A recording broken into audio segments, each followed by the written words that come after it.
दुनिया में हथियार खरीदने वाले देशों की एक नई लिस्ट सामने आई है और इसमें भारत का नाम दूसरे नंबर पर है। लेकिन सबसे चौंकाने वाली बात है कि रूस से भारत की हथियार की खरीद कम हो रही है, जबकि फ्रांस, इजराइल तेजी से भारत के नए डिफेंस पार्टनर बनते जा रहे हैं। आखिर ऐसा क्यों हो रहा है? क्या भारत अपनी रक्षा रणनीति बदल रहा है? तो आज की इस वीडियो में हम बात करने वाले Stockholm International Peace Research Institute यानी कि सिप्री की रिपोर्ट के बारे में, जिसमें बताया गया है कि इंडिया दुनिया का सबसे बड़ा हथियार आयातक देश बन चुका है। यानी कि भारत सबसे ज्यादा हथियार जो है खरीदता है। सिप्री की रिपोर्ट के मुताबिक पिछले कुछ सालों में भारत ने बड़ी मात्रा में हथियार खरीदे हैं, लेकिन अब एक बड़ा बदलाव दिखाई दे रहा है। स्टॉकहोम इंटरनेशनल पीस रिसर्च जो है, ये अभी नई रिपोर्ट इसमें जारी की गई 2026। इसको हम पूरा डिटेल के साथ देखेंगे। भारत जो है फिर दुनिया का दूसरा सबसे बड़ा आयातक हथियार को आयात करने वाली कंट्री है। पूरे अगर हम विश्व हथियारों की हिस्सेदारी देखें भारत की, तो 8.2% है। लेकिन अभी वर्तमान युद्ध के कारण यूक्रेन जो है अब 9.7% के साथ पहली कंट्री बन चुका है जो सबसे ज्यादा हथियार खरीदता है। यानी कि पहले नंबर पर है यूक्रेन और दूसरे नंबर पर है भारत।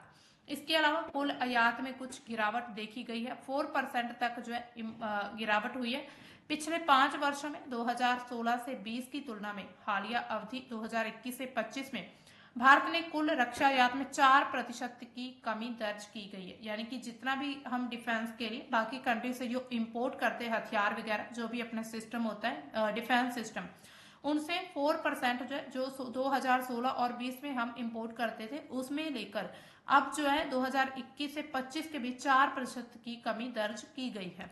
इसके साथ ही आपूर्तिकर्ता यानी कि जहां से भारत हथियार खरीदता था उनमें भी बदलाव आए हैं। पिछले एक दशक में भारत ने अपने रक्षा खरीद स्रोतों में विविधता लाई, यानी कि भारत ने काफी ज्यादा डाइवर्सिफाई किया। रूस पर ऐतिहासिक निर्भरता कम कर दी है। जैसे कि हम जानते हैं कि शुरू से जब से भारत आजाद हुआ है तब से रूस जो है भारत का बहुत ही अच्छा मित्र बना हुआ है।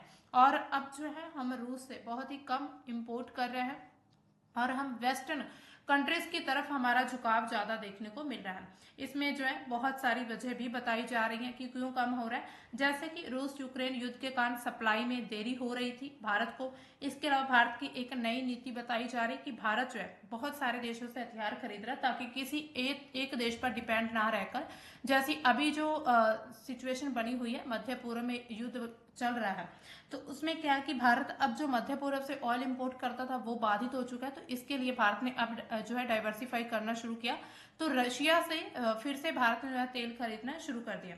यानी कि बंद पहले भी नहीं हुआ था, लेकिन अब थोड़ा और ज्यादा इंपोर्ट हमारा बढ़ जाएगा। और आधुनिक टेक्नोलॉजी की जरूरत, यानी कि ऐसा कहा जा रहा है कि रशिया के पास इतनी ज्यादा टेक्नोलॉजी नहीं है जो हमें वेस्टर्न कंट्री से मिल सकती है। इसमें जो अगर हम देखें इसका जो मतलब गिरावट, रिपोर्ट में जो गिरावट देखेगी इसका कारण क्या है।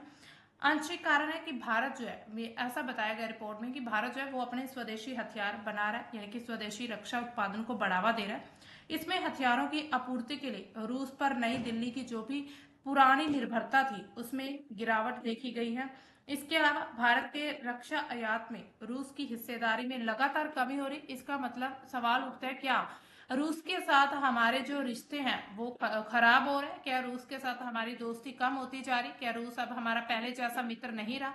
तो ऐसे में बहुत सारे सवाल सामने आते हैं। इसके अलावा रूस हिस्सेदारी में भारी गिरावट, जैसे कि आप आंकड़ा देख सकते हैं, 2011 से 15 के बीच हम 70% तक इंपोर्ट करते थे, 16 के बीच 51% इंपोर्ट हुआ। इसके अलावा 21 से 25 के बीच 40% तक जो है इंपोर्ट किया गया, यानी कि ये तेजी से कम होता जा रहा है। इसके अलावा फ्रांस और इसराइल का उदय हो रहा है, यानी कि भारत अब फ्रांस और इसराइल का एक नया रक्षा पार्टनर, रक्षा सहयोग बनता जा रहा है, या फिर भारत के रक्षा सहयोग फ्रांस और इसराइल बन रहे हैं।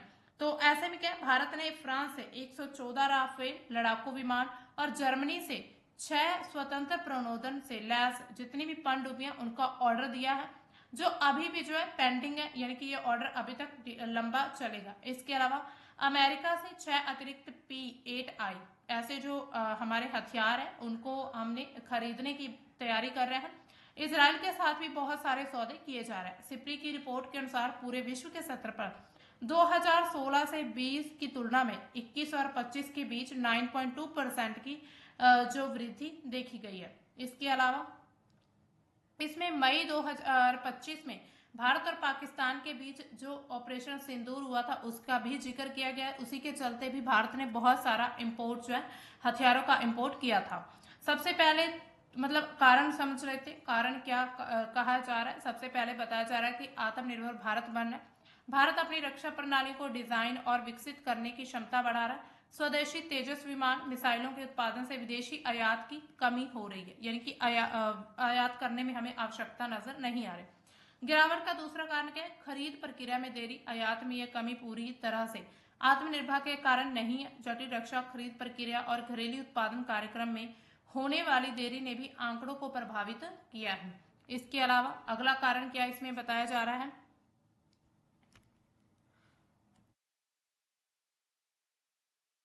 गिरावट का कारण, इसके अलावा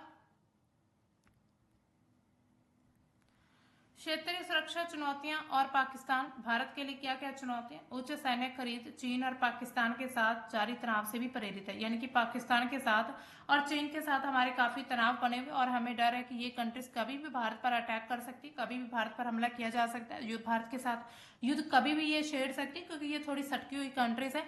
इसी वजह से भारत को अपने पास इतना भंडार रखना पड़ेगा कि भारत खुद को ऐसी सिचुएशन में बचा पाए, खुद को डिफेंड कर पाए। इसके अलावा पाकिस्तान के हथियार आयात में 66% वृद्धि हुई, जिसमें 80% हथियार सिर्फ चीन से, यानी कि यहाँ पर ये निष्कर्ष निकलता कि चीन बहुत ज्यादा पाकिस्तान को फंडिंग कर रहा है हथियारों के लिए, यानी कि कहीं ना कहीं चीन पाकिस्तान को उकसाता है बाकी कंट्रीज पर अटैक करने के लिए। इसके अलावा भविष्य में क्या योजनाएं हो सकती हैं? एक संतुलन बनाना होगा। फ्रांस से अभी हमने जो राफेल समुद्री, जर्मनी के साथ पनडुब्बी के सौदे किए, या फिर जो पाइपलाइन जो है योजना अभी चल रही है, इससे क्या चलता है कि मेक इन इंडिया पर जोर देने के बावजूद उन्नत तकनीक के लिए हमें विदेशों पर डिपेंड रहना पड़ रहा है। तो इसके अलावा अगर हम देखें तो 1990 के दशक के बाद पहली बार जो टॉप 10 कंट्रीज है उसमें चीन है, वो इस लिस्ट से बाहर हो चुका है, यानी कि चाइना टॉप 10 कंट्रीज में नहीं आता जो हथियार खरीदता है। और अब जो है पूरे विश्व में 21 नंबर पर है, यानी कि चाइना जो है वो 21वें नंबर पर है बाकी कंट्री से हथियार खरीदने में।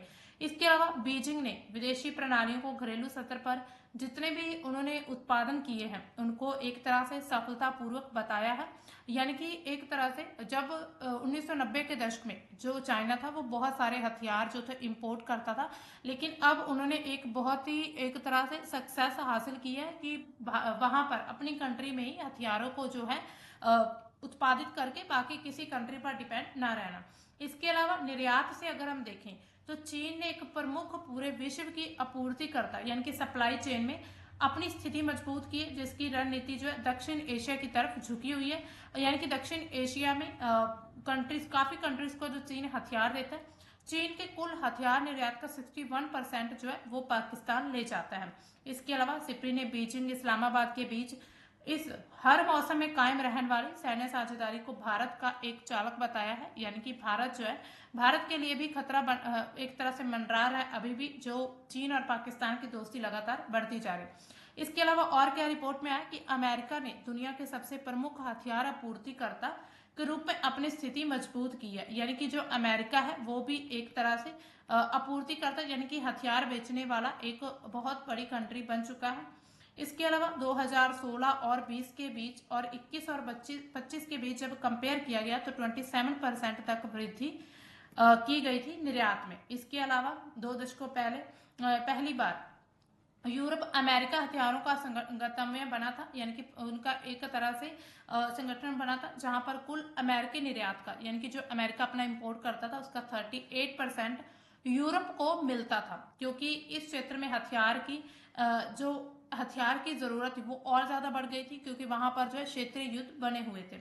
इसके साथ ही यहाँ पर इस रिपोर्ट में जो कहा गया पश्चिम एशिया की भी बात की गई, तो डबाडे ने कहा कि गाजा से लेकर होर्मुज डमरू मध्य तक जितने भी तनाव लगातार बढ़ रहे हैं उसके चलते जितने भी खाड़ी कंट्रीज हैं आश्चर्यजनक पैमाने पर अभी जो है मतलब पश्चिमी प्लेटफॉर्म का भंडारण कर रहे हैं, यानी कि एक तरह से वेस्टर्न कंट्रीज के ऊपर डिपेंड होते नजर आ रहे हैं, चाहे वो गल्फ कंट्रीज हो, इसमें ईरान को छोड़कर, क्योंकि ईरान खुद अपने जो है मिसाइल और ड्रोन सिस्टम वगैरह बनाता रहता है। तो इसमें जो अलग अलग इस रिपोर्ट में आंकड़े दिए गए हैं, तो यहाँ पर दोस्तों हमें इस चीज का एक निष्कर्ष निकलता है कि भारत जो है अब सिर्फ रूस पर डिपेंड ना रहकर बल्कि अलग अलग कंट्री से अपने हथियार खरीदे। यहाँ पर अगर हम देखें तो फ्रांस और इसराइल के साथ भारत की साझेदारी या फिर अगर हम मित्रता की बात करें वो बहुत ज्यादा बढ़ती जा रही है। कुछ लोगों का मानना है कि भारत अब एक ही देश पर निर्भर रहने की बजाय कई देशों से हथियार खरीदकर अपनी सुरक्षा को मजबूत करना चाहता है। कुछ लोग ये कहते हैं कि इससे भारत और रूस के संबंध बिगड़ सकते हैं। विशेषज्ञों का और क्या मानना है कि भारत की सेना को आधुनिक तकनीक भी मिल जाएगी और रणनीतिक संतुलन भी बना रहेगा। तो दोस्तों यहीं पर साफ पता चलता है कि दुनिया के हथियार बाजार में अब भारत की भूमिका लगातार बढ़ती जा रही है, यानी कि भारत के पास भी बहुत सारे हथियार जो है अभी हथियारों का भंडार जो है वो बढ़ता जा रहा है और हथियार सिर्फ हम चाइना से रशिया से ना खरीदकर बल्कि हम अमेरिका, इजराइल, फ्रांस और बाकी जर्मन जितनी भी यूरोपियन देश है उन सभी से भी खरीद रहे हैं। लेकिन सवाल यह है कि क्या आने वाले समय में भारत हथियार खरीदने की बजाय खुद सबसे बड़ा हथियार निर्माता बन पाएगा या फिर लगातार भारत जो है दूसरी कंट्रीज का एक बहुत बड़ा बाजार बनकर रह जाएगा। अब फैसला जो है यानी कि आप अपने अकॉर्डिंग कमेंट सेक्शन में भी बता सकते हैं कि आने वाले समय में ऐसा क्या हो सकता है, यानी कि क्या भारत को हथियार उत्पादन पर ध्यान देना चाहिए या फिर भारत को बाकी कंट्रीज के लिए एक ऐसा ही बाजार बने रहना चाहिए।